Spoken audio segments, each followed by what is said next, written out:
Нийслэлийн засаг даргын санаачилсан авто худалдааны зохицолбор өнөөдөр хил амыг дагуулсаар байна. Нэг талдаа хотын төвийн төвөгжрөл, нөгөө талдаа хүн амын төвлөрлийг бодоод үзсэн ч зөв ажил мэт байвч арай л тооцоо судалгаагүй газар зүүн байрлалын хувьд сонголтоо буруу хийчихсэн гэлтэй.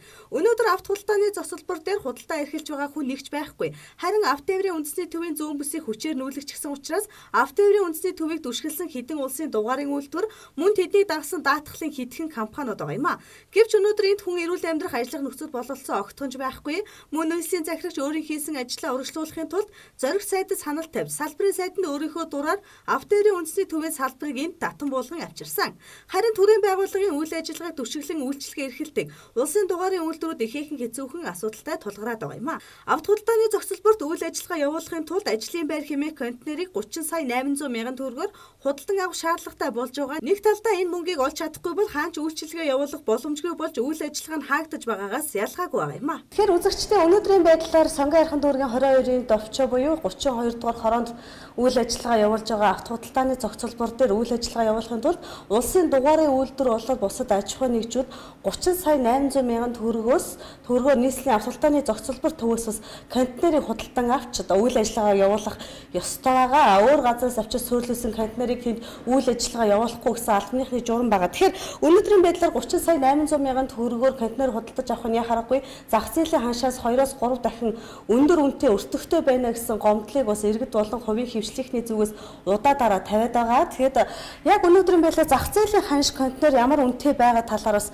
сайтууд зарим бас сонин хэвлэлээр гарсан мэдээллүүдээс үзэгч та бүхэндээ хүрэхийг зорилоо л та. Үнэгүй цэгийн сайт дээр бол 40 тонны контейнер зарна 2 сая 200 мянга, 20 тонны догчулсан контейнер зарна гэдэг энэ хвчлэн байдлаар үнэнүүдэд тавьсан байна л да. Тэгээд нэг зарын дагуу үзэгч та бүхэндээ бас яриад яг одоо зах зээлийн ханшаар өнөөдрийн байдлаар догчулсан контейнер бас ямар үнэтэй байгаа юм бол аж ахуйн нэгжүүд үйл ажиллагаа явуулахын тулд хичнээн төгрөгөөр бас худалдаж авах юм бол гэдэг мэдээллийг үзүүлэхийг зорж байгаа учраас нэг зарын дагуу бас залгаад үзье.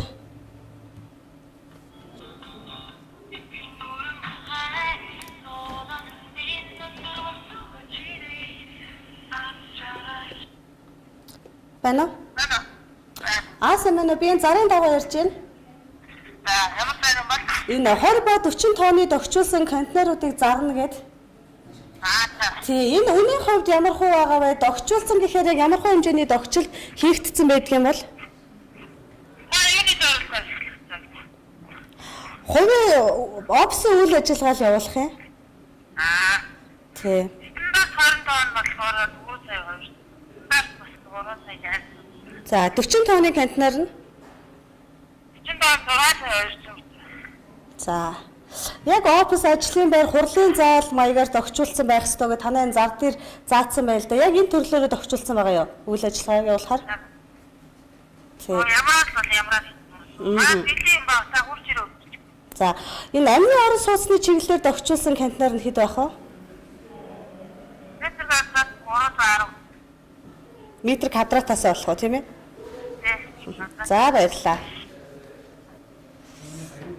За тэгээд зарын дагуу яриад үцхэд ямар ч байсан офис ажлын байр хурлын зааллын зориулалтаар догчулсан контейнеруудыг зах зээлийн ханш нь 3 сая 800-аас 4 сая 500-ийн хооронд байдаг юм байна. Энэ нь мэдээж 20 тонн 40 тонны контейнер байгаа. Тэгэхээр нийслэлийн авто худалдааны зохицолбор төвөөс явуулж байгаа 30 сая 800 гэдэг нь бол зах зээлийн ханшаас дөрөв бас 5-6 дахин илүү өндөр ханшаар бас худалдан авах нэ гэсэн ойлголтыг төрүүлж ийн л да. Нэг улсын дугаарын үйлдвэр өдөрт 10 дугаар зөгтөг. Нэг дугаарыг 20 мянган төгрөгөөр гэд бодоод үзэхэд өдрийн орлого нь 200 мянган төгрөг юм а. Бүтэн сарын турш тасралтын хөдөлмөрлөө 6 сая төгрөг оллоо гэхэд бүхэл бүтэн хагас жил ажиллаж байж худалдан авсан контейнерийнхаа 30 сая 800 мянган төгрөгийг эргүүлэн олж авах юм а. Ингээд бодоод үзэхэд төр хувийн хвшлийн үйл ажиллагаанд хэтэрхий их оролцож нөгөө талаас дарамтлаж эхлэж байгаа асуудал гэлтэй.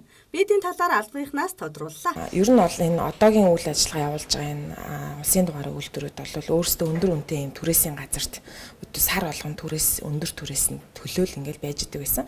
Манай дээр бол нэг удаа худалдаж аваад ажлын байртай болж байгаа. Ажлын байр нь өөрийнх нь болж байгаа. Сар болгон мөнгө төлөх шаардлага байхгүй. Тэр үнийн орлого одоо их байсан ч бага байсан ч бид нар бол тэрнээс ямар нэгэн татвар авахгүй.